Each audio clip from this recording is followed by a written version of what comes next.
Hi everyone, in this video, I will show you the different art forms and I will show you that arts are not only be found in the museums because arts are everywhere.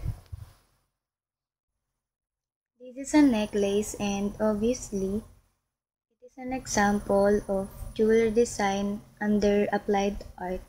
This is mine and I treasure this so much because someone special gave it to me.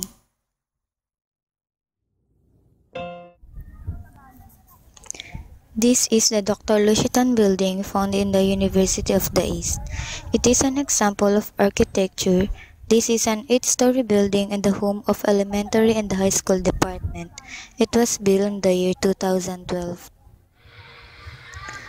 This is an example of sculpture. He is the father of medicine, Hippocrates. It is bust, which means upper part representation of human, including the head and chest. Ito yung picture ko ng graduation ng kinder. Medyo nag-iiba na yung color niya siguro dahil sa katagalan na rin. This is an example of photography.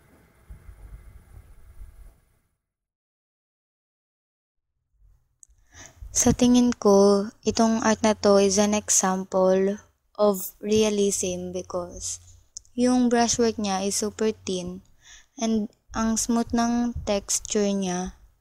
Tsaka para siyang makatotohanan talaga and yung blending ng colors are super fine.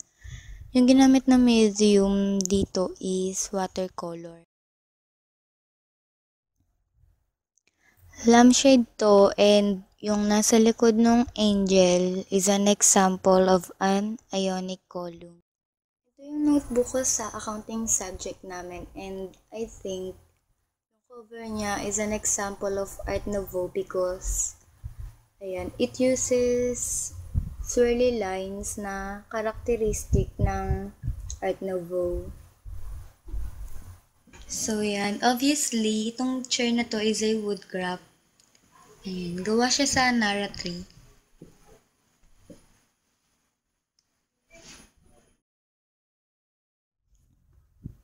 For me, cell phones and computers are examples of industrial design because industrial design means the combination of applied art and applied science to improve the design and function of a particular product.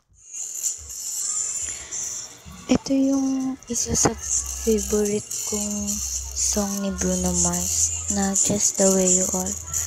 Kasi para sa akin, yung meaning nito is kung talagang mahal ka at tanggap ka ng isang tao, you don't have need to change yourself for them.